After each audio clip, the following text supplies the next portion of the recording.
Assalamualaikum warahmatullahi wabarakatuh.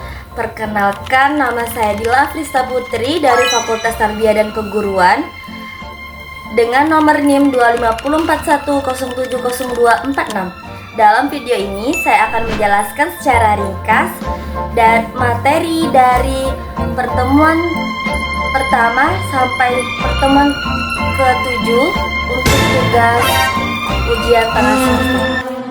Baiklah, di sini saya akan menjelaskan tentang memahami konsep hukum dan al-hakim dalam usul fikih, yaitu al-hukum, titah sang pencipta Allah, ketetapan Allah yang mengatur perbuatan manusia mencakup perintah, larangan maupun pilihan.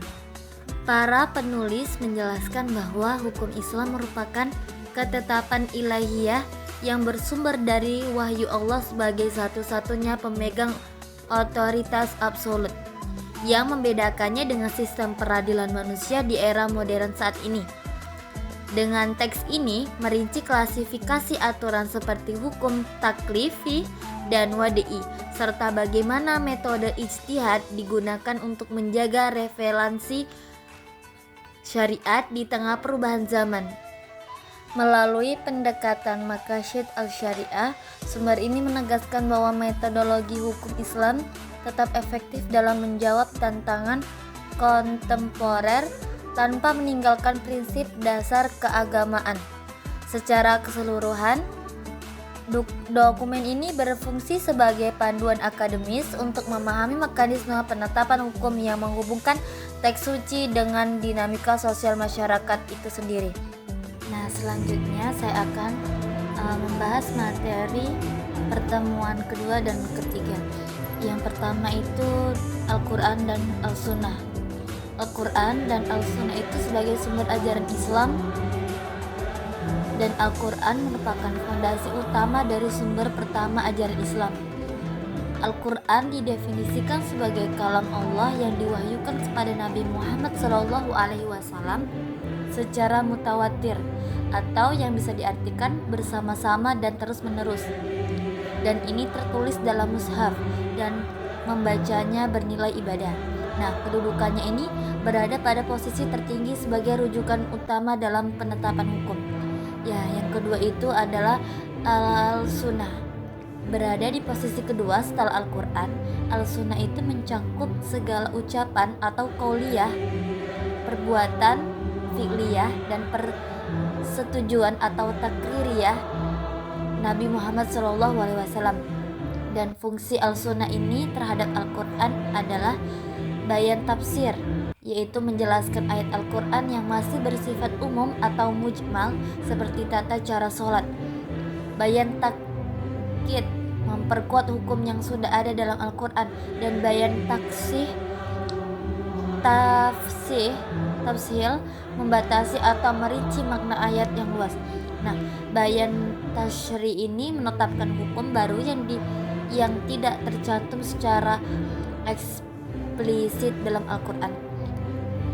Nah, di sini saya akan melanjutkan materi yang ketiga, yaitu al-mahkamu fih, yaitu artinya objek hukum, yaitu pengertiannya itu merupakan perbuatan mukallaf yang berkaitan dengan perintah dan larangan Allah Subhanahu wa taala.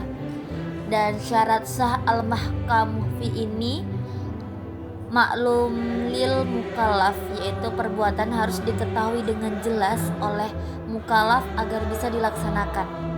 Dan makdur alaih itu perbuatan tersebut harus berada dalam batas kemampuan manusia.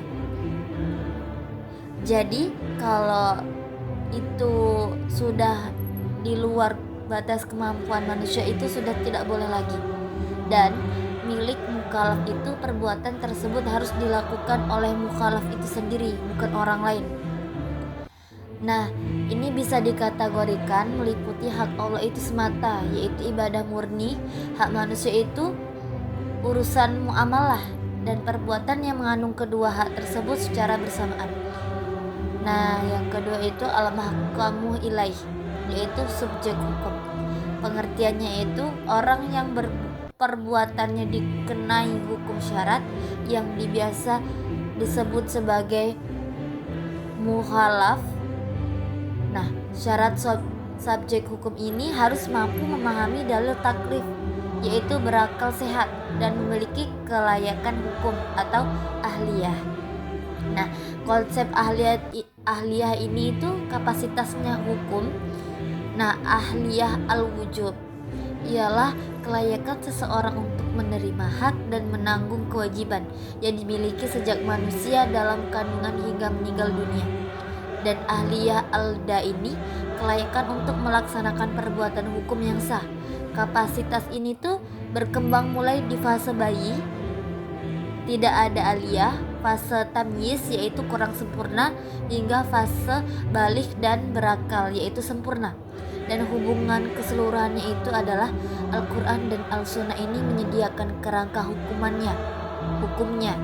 Sementara Al-Mahkum Fih dan Al-Mahkum Ilaih itu merupakan rukun dalam sistem pembebanan hukum taklif yang saling melengkapi agar hukum Islam ini dapat diterapkan secara efektif. Selanjutnya, saya akan menjelaskan makalah materi yang keempat, yaitu ijma dan qiyas. Ijma merupakan konsensus para ulama mujtahid mengenai suatu ketetapan hukum. Sementara qiyas itu adalah metode analogi untuk permasalahan baru berdasarkan kemiripan sebab hukum dengan kasus terdahulu. Penulis memaparkan dasar hukum, klasifikasi serta perbandingan antara kedua metode tersebut sebagai instrumen usul fikih yang krusial. Melalui sumber ini ditegaskan bahwa penggunaan nalar yang sistematis kemungkinan syariat tetap fleksibel dan relevan dalam menjawab tantangan pada zaman sekarang. Baiklah, selanjutnya materi yang kelima yaitu ijtihad.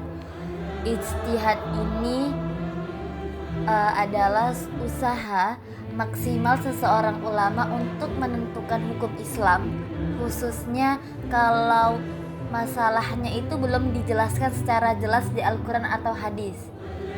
Nah, lebih simpelnya itu ijtihad itu seperti proses atau mikir keras misal buat nyari solusi hukum baru sesuai syariat. Yang kedua itu syarat ijtihad. Nah, gak semua orang itu bisa melakukan ijtihad. Ada dua syarat utama untuk bisa melakukan ijtihad, yaitu yang pertama dari sisi pribadi, yaitu dia itu harus baligh dan berakal, beriman dan punya akhlak yang baik. Yang kedua itu dari sisi ilmu, dia paham Al-Quran dan hadis, ngerti bahasa Arab, paham cara menetapkan hukum atau usul fikih. Jadi intinya yang bisa melakukan ijtihad itu harus berilmu dan bisa dipercaya. Yang ketiga itu macam-macam ijtihad. Ijtihad itu ada beberapa jenis. Kita bisa lihat dari cara berpikirnya, yaitu dari bayani itu langsung dari teks. Qiyas itu memakai perbandingan, dan istislahi itu berdasarkan kemaslahatan. Nah, dilihat dari pelakunya. Ijtihad individu itu dilakukan sendiri, sedangkan ijtihad kolektif itu dilakukan bersama-sama. Nah, sekarang ijtihad kolektif itu lebih sering dipakai karena masalah makin kompleks. Jadi ijtihad itu penting karena membantu Islam tetap relevan dengan perkembangan zaman saat ini. Nah, selanjutnya saya akan menjelaskan tentang materi yang keenam, yaitu al-ihtisan. Al-ihtisan adalah salah satu metode ijtihad dalam Islam yang berarti meninggalkan hukum umum menuju hukum lain yang dianggap lebih baik karena ada alasan yang lebih kuat. Secara sederhana, istihsan itu bisa dipahami sebagai cara memilih solusi yang lebih adil, lebih ringan, dan lebih sesuai dengan kondisi nyata, meskipun tidak selalu mengikuti aturan umum seperti qiyas. Nah, metode ini juga digunakan ketika penerapan hukum secara kaku justru menimbulkan kesulitan atau ketidakadilan. Nah, dalam praktiknya itu istihsan tetap memiliki dasar yang kuat, seperti dalil Al-Quran, hadis, ijma, kondisi darurat, atau kebiasaan masyarakat.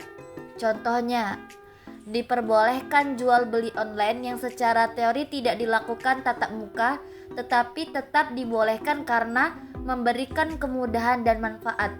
Dengan demikian, ihtisan itu menunjukkan bahwa hukum Islam itu bersifat fleksibel dan tidak kaku, dan selalu mengutamakan kemaslahatan serta keadilan dalam kehidupan manusia. Nah, selanjutnya saya akan menjelaskan materi yang terakhir, yaitu maslahah mursalah. Maslahah mursalah adalah metode ijtihad yang digunakan untuk menetapkan hukum terhadap suatu masalah yang tidak dijelaskan secara langsung dalam Al-Quran maupun hadis, dengan mempertimbangkan kemaslahatan atau kebaikan umum. Artinya, suatu hukum itu ditetapkan selama membawa manfaat dan tidak bertentangan dengan prinsip dasar syariat Islam. Metode ini biasanya dipakai untuk menjawab persoalan baru yang terus berkembang di masyarakat. Contohnya, seperti aturan lalu lintas atau kebijakan menjaga lingkungan yang bertujuan untuk keselamatan dan kesejahteraan bersama. Jadi, maslahah mursalah itu menunjukkan bahwa hukum Islam itu fleksibel dan selalu memperhatikan kepentingan serta kebaikan umat. Cukup sekian penjelasan materi ringkas saya. Saya akhiri, wassalamualaikum warahmatullahi wabarakatuh.